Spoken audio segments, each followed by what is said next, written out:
এই বাজারে পাওয়া যায় নিষিদ্ধ হাঙর মাছ, শূকরের মাংস, নাপ্পি, কাঁকড়া, শামুক, পাহাড়ি সকল কিছু। আজকে চলে আসলাম বাংলাদেশের অন্যতম সেরা পাহাড়ি বাজার লামা বাজার। সকালে ঘুম থেকে উঠে আমরা মাতামুহুরী নদী হয়ে চলে যাচ্ছি লামা বাজার দেখতে।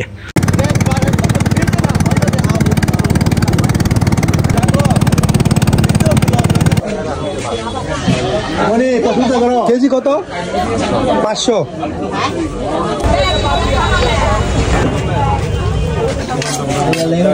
মাছ এটা কত কেজি? 400 টাকা কেজি।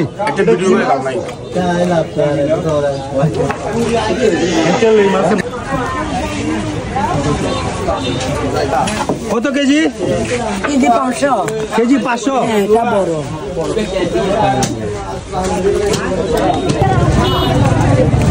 ঝিনুক কত কেজি?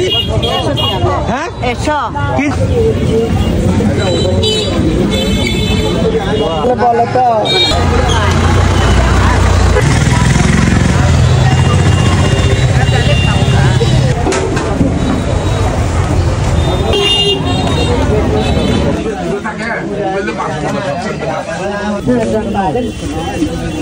কি এগুলা? কত কেজি মলি? কি কি করে দে এরা লই না কি করে?